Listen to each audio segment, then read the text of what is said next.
So good morning. We are doing an update video on the bacon. Got a lot of requests from people asking how it turned out, so I'm going to go ahead and show you that. I currently don't have a meat slicer. It's something I want to get in the future. I've been looking for a good price on a used one and just haven't found what I wanted yet. So in the meantime, what we're doing here is I've just got my slab of bacon on a cutting board. I've got another cutting board here that I'm using as a guide. You know, I could cut this freehand, but you're going to get a lot of different thicknesses and it's just not going to cook right. And obviously even this doesn't work as well as a cutting board would work, or as well as a meat slicer would work rather.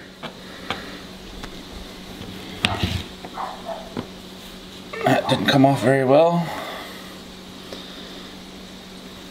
A little bit thicker.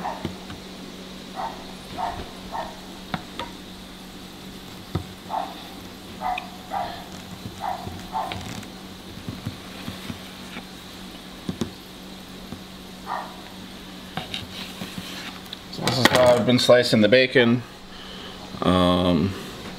This one's a little bit thick because that first piece I did shaved off a half a slice, so it's thinner on this side than it is on this side. We're still going to cook it and eat it, but it's not going to turn out quite as crispy all the way through the way I generally prefer my bacon to be.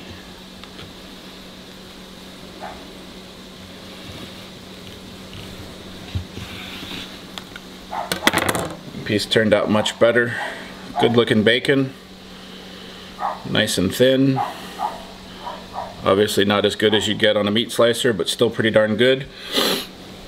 I'm going to go ahead and cut all these up and use a food saver now to go ahead and seal these up and freeze them, maybe 10 or 12 pieces per bag, so that we can thaw them out and use them in the future. Currently, it is the first weekend in January, and we originally smoked this sometime in November. It's been in my refrigerator ever since, in plastic Ziploc bags. Hasn't been frozen at all, and it's still perfectly good. It's not slimy like the stuff you buy at the store. It still smells incredibly good. Smell that. Alright, so we're going to go ahead and get the rest of this cut up and bagged up, and so we can get some stuff in the freezer. We're going to cook some of it up, and then we'll come back and give you our opinions on the two different rubs that we used, or the two different cures that we used, and which one we ended up preferring. Alright, so we are back, and we have bagged up our bacon to go into the freezer. I'm not going to win any awards as a meat packer, but it'll get the job done. They'll stay fresh. As I said before, this bacon's been in our refrigerator for the last 2 months. We've just sliced off bacon each time we've wanted to cook it. It hasn't shown any signs of showing any kind of detrimental aging. Smells great, still tastes great. So I don't know, possibly it could stay in the refrigerator until we finished it, but we're going to go ahead and freeze it since it's been 2 months and we just don't know. We also took the ends where it was too difficult to slice, froze those. We'll use those for some kind of stew or green beans or whatever we want to do with those in the future. We sliced up all the bacon. The first bacon that I sliced was the regular cure, and the second bacon that I sliced was the molasses cure. By the time I got to the molasses cure, I had left it sitting out on the counter. It wasn't as cold, it wasn't right out of the fridge, it was a little bit more difficult to cut, and so the pieces came out thicker than the pieces that I cut for the regular cure.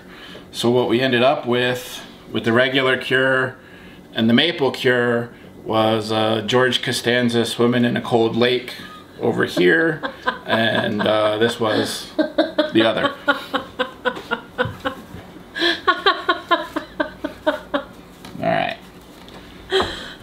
Okay. And then the other controversial thing with bacon is how you like to cook it.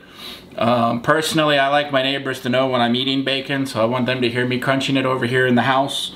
If you don't like it that way, that's fine. We actually got this fairly crispy for being hand sliced with a knife. If we had a meat slicer, I think it'd be a little easier. It took us 30 minutes to 40 minutes for this to cook to this level of crispiness.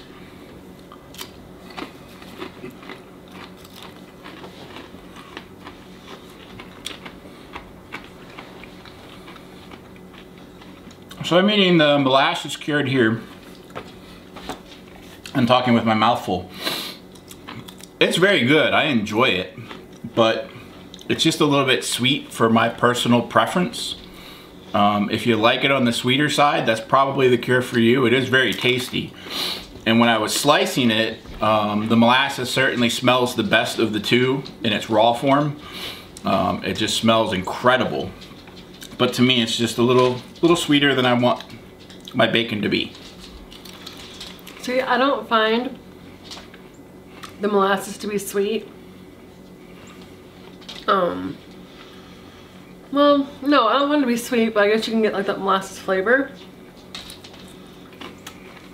But I think they're both good.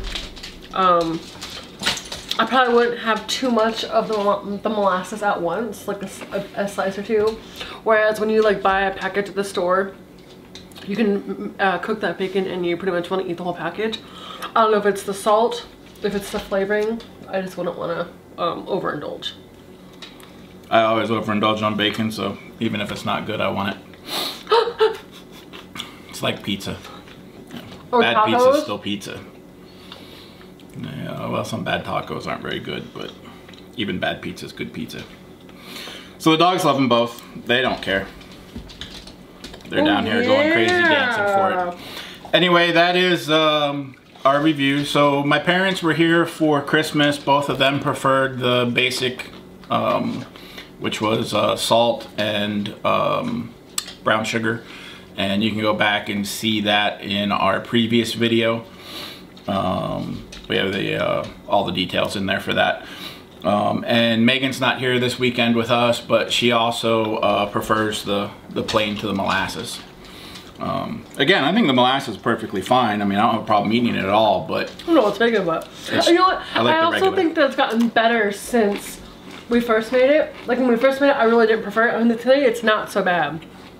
Like I could probably eat another piece or a couple pieces, but I think it's gotten better with time. It's been 2 months sitting in the fridge, so that might be the secret too. It's not bad at all. But that's where we're at. We're gonna try this again. Probably gonna go with another smoke next time just to see. We did this with hickory smoke. I'd like to give it a try with some applewood smoke, I think, in the next one. Yes. We'll see how that turns out, and I don't know, we might experiment with a couple more different rubs on the next one and see what we end up with. I'd like to put some garlic in it. Garlic bacon? We could try the Doss bacon. We could. Okay, so that's the end of this video. Thanks for watching, and I hope you guys give this a chance. Give it a try at home. It's really pretty simple. Took a day to do. Not a full day, but by the time you got everything ready, put it into the smoker, let it smoke for 3.5 hours, pulled it back out, let it cool off before putting it in the fridge. You know, but it's not hard to do at all, and bacon at $2.99 a pound is a heck of a deal. You could probably even get a better deal on it. We bought a 8-pound pork belly at $2.99 a pound. If you can catch it on sale or find somebody selling it even cheaper than that, you know, you can't go wrong. I'm Andy. I'm Tia. Thanks for watching. Don't forget to subscribe.